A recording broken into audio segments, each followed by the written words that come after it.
দর্শক, রাজধানী ফার্মগেটে পরিবেশ বিষয়ক সংগঠন বাপা ও বেনের আয়োজনে অনুষ্ঠিত পরিবেশ সম্মেলনে কথা বলছেন পরিবেশ, বন ও জলবায়ু মন্ত্রণালয়ের উপদেষ্টা। আমরা সেখানে যুক্ত হচ্ছি।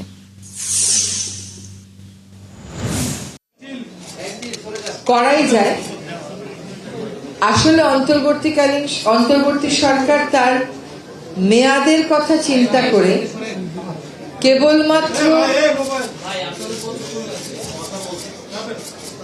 কেবলমাত্র নির্বাচনের জন্য প্রাসঙ্গিক এমন 6টি কমিশনের প্রস্তাবগুলো নিয়েই জুলাই সনদটা করেছে। এখানে পরিবেশ উপেক্ষিত থেকেছে, পরিবেশ উপেক্ষিত আছে, এগুলো বলার সুযোগ নেই। এখানে শুধুমাত্র গণতান্ত্রিক যে প্রতিষ্ঠানগুলো আছে, যেগুলো নির্বাচনের সাথে সম্পৃক্ত, সেগুলো নিয়েই এই সনদটা করা হয়েছে। তার অর্থ এই না মিডিয়া, হেলথ এগুলো সম্পূর্ণ উপেক্ষা করা হচ্ছে। যদি 1 বছরই সকল সংস্কার হয়ে যেত, তাহলে নির্বাচনী সরকারগুলো 5 বছর করে সময় নেয় কেন?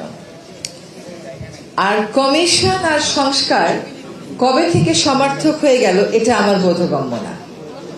আপনারা যদি দেখেন যে অন্তর্বর্তী সরকার যে কমিশনগুলো গঠন করেছে, সেগুলোর বেশি সবকটাই কিন্তু নাগরিক সমাজের প্রতিনিধিদেরকে নিয়ে, সরকারি লোকদেরকে নিয়ে কিন্তু সংস্কার কমিশন হয় নাই।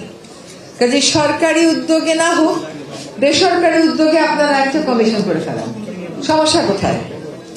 তো ওখানে সব কমিশন গুলোতে সবাই কিন্তু বেসরকারি লোক ছিল। সরকার করলো না, আসলে সরকার অগ্রাধিকার দিচ্ছে না, বিষয়টা তেমনও না, সবকিছুই অগ্রাধিকার, কিন্তু আমাদের সময়টা তো অল্প সময়ের মধ্যে কোনগুলোতে আমরা ফোকাস করব, এটা চিন্তা করেই 6টা কমিশনের রিপোর্ট নিয়ে জুলাই সনদ হয়েছে। এবার আমি আপনাদেরকে 2টো উদাহরণ দেই। আমাদের যে জনপ্রশাসন সংস্কার কমিশন, তারা কিন্তু তাদের রিপোর্টে পরিবেশ অধিদপ্তরকে বা পরিবেশকে আলাদা ক্যাডারের মাধ্যমে নিয়োগের সুপারিশ করেছে। এটা 1 বছরে করে ফেলা সম্ভব তো না। একই পরিবেশ সম্মেলনে কথা বলছিলেন পরিবেশ, বন ও জলবায়ু মন্ত্রণালয়ের উপদেষ্টা। আমরা সেখানে এতক্ষণ যুক্ত ছিলাম।